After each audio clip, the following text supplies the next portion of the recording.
So my soul, my emotional makeup can be disrupted by something negative in the sensory realm. But patience is the key to stabilizing my emotions. When I can't see God, I can't feel him, I don't know what he's doing, and I feel frustrated because I'm like, God, where are you? This is a problem. I've got to put my patience into play. But here's the problem. Many of us think patience is waiting. Patience is not waiting. Patience is the posture in which you wait. Because all of us are going to have to wait in life. If you ordered a pizza right now and they said 45 minutes or less, and they didn't show up for an hour and 15 minutes, you're actually impatient, but you're still waiting. Patience is my posture. It means I don't like what I'm dealing with, but my trust is in God. Now watch this. If I'm going to trust God and I'm going to live by faith, I've got to grow in my relationship with God, because as I grow in my relationship with God, it increases my trust in God the more he begins to fulfill his promises on my behalf. Because the greater the trust, the greater the peace. I know that's a little bit difficult for some to understand, but it's as simple as this. If you're in a relationship and you trust the person, you don't go through their phone. Let me help you. Because that means you believe they're doing what's right, so you have peace about it.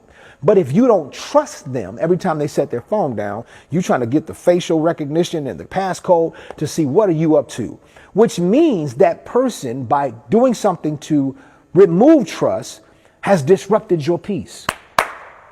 But if they prove themselves trustworthy, you don't have to hide in the bushes trying to see what they're going to do, because the greater the trust, the greater the peace. This is why we have to continue to grow in our relationship with God, because the more we begin to grow in our understanding of how much he loves us and how much he's concerned about us, it becomes easier, listen to this, to wait on God when we're, oh God, I thank you, to wait on God when we're troubled on every side, to wait on God when we're dealing with situations, to wait on God when it feels like nothing is happening. We can always reflect on what he did in times past and hold true to his consistency, knowing that if he did it before, come on, Ty Tribbett, and preach, he could do it again. This is why he put the children of Israel in the wilderness. It was only supposed to be an 11-day process to get them from their place of prison to their place of paradise. They had to go through the process. You got the promise, you got the prison, and in between you have the process, 11 days. God says, I need you to trust me in the process, because the reason why I created the process was to show you that I can take care of you outside of what you are accustomed to. Their confidence was in the Egyptian system. He was trying to show them that heaven has its own provision outside of the system. And he was trying to destroy their enemies so they could not pursue them into the promise. He says the wilderness is necessary to show you that I am your God and I will provide for you, and to take care of anything that would try to take you back to your place of prison. But the children of Israel were disobedient and would not accept God's process.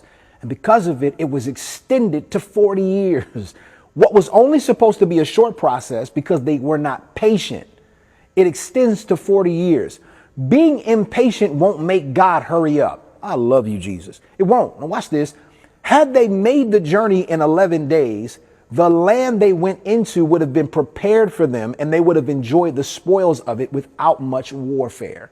How do you know? Because later on, when they finally get to go in, the concern is there were giants in the land. The giants needed time to grow. Their impatience put them in a process so long that the giants grew up. Well, do you have biblical proof that giants grew? Yes, because when the Bible talks about Goliath, it said he had been a warrior since the time of his youth, which meant that even giants were small at one point. But because they were so impatient, they extended the process and they gave the giants a chance to grow. Many of the battles we're fighting right now weren't even battles we were ever supposed to fight. But because we were so delayed in our impatience and we could not accept that God's timing was perfect, we ended up in a process or a cycle. The process turned into a cycle, walking in a circle, longer than God intended, which gave our enemy time to take what was already ours. So now we got to fight to get it, but it was never God's intention for us to have that much warfare.